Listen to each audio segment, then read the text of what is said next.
रामपुर गांव में मीना अपनी बहू रोशनी के साथ रहती थी।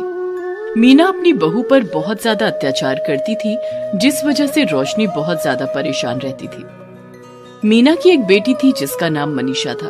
मनीषा अब शादी के लायक हो चुकी थी और मीना उसकी शादी किसी अच्छे घर में करना चाहती थी।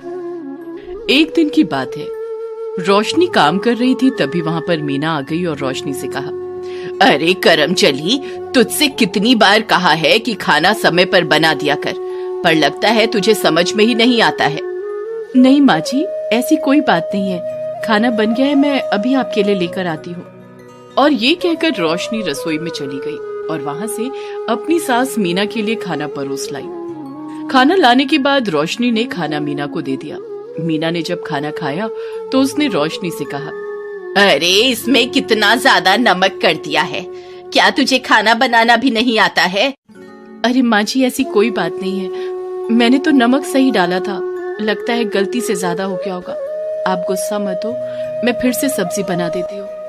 और ये कहकर रोशनी दोबारा से किचन में चली गई। धीरे धीरे समय गुजरता है और एक दिन मनीषा की शादी के लिए कुछ लोग आए और वो रिश्ता तय कर गए। इस बात से मीना बहुत खुश हुई और कुछ समय बाद मनीषा की शादी हो गई। मनीषा की शादी होने के बाद मनीषा के ससुराल वाले भी मनीषा को काफी ज्यादा परेशान करते थे। एक दिन जब मनीषा अपने मायके आई तो उसने अपनी माँ मीना से कहा, माँ, मुझे आपसे कुछ बात करनी है। क्या बात करनी है, बताओ बिटिया।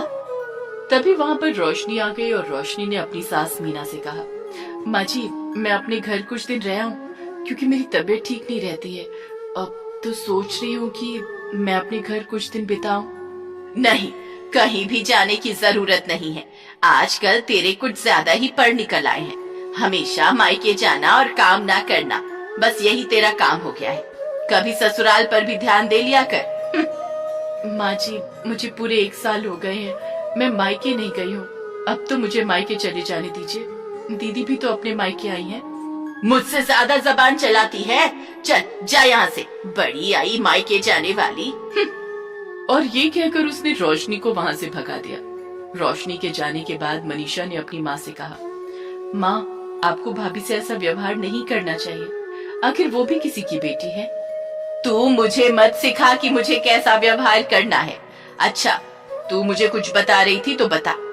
अभी नहीं माँ, जब सही समय आएगा तब मैं आपको बताऊंगी। और ये कहकर मनीषा अपने ससुराल चली। धीरे धीरे समय बीतता है। एक दिन की बात है, मनीषा रोते हुए अपने मायके आई। मनीषा को रोता हुआ देख मीना ने उससे कहा, क्या हुआ बिटिया, तू रो क्यों रही है, मुझे बता, क्या परेशानी है?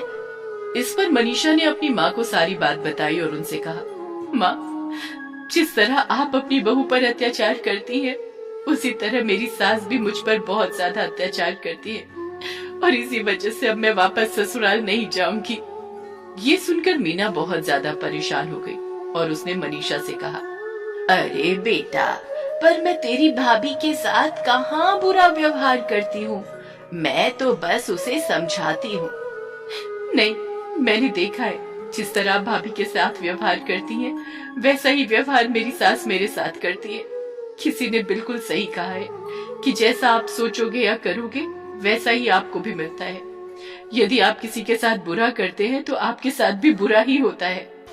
ये सुनकर मीना सब समझ गई कि उसने जो कुछ भी अपनी बहू के साथ बुरा किया, वही उसकी बेटी के साथ भी हो रहा है। और उसने अपनी बहू रोशनी से माफी मांगते हुए उससे कहा, मुझे माफ कर दे रोशनी, मुझसे बहुत बड़ी गलती हो गई थी जो आज तक मैं तुझ पर अत्याचार करती आई। नहीं माँ जी, ऐसी कोई बात नहीं है, बस आप व्यवहार बुरा करती थी। आपको समझना चाहिए कि बहू भी किसी के घर की बेटी होती है। ये सुनकर मीना बहुत खुश हो गई और फिर मनीषा ने अपनी माँ को सारी बात बता दी कि उसने ये सब नाटक किया था। वो अपने ससुराल में बहुत खुश है। ये सुनकर उसकी माँ मीना बहुत खुश हो गई और अब वो अपनी बहू रोशनी के साथ अच्छा व्यवहार करने लगी, क्योंकि उसे समझ में आ गया था कि जैसा वो अपनी बहू के साथ करेगी, वैसा ही उसकी बेटी के साथ भी होगा। यानी कि जैसा करोगे या सोचोगे, वैसा ही आपको मिलता है।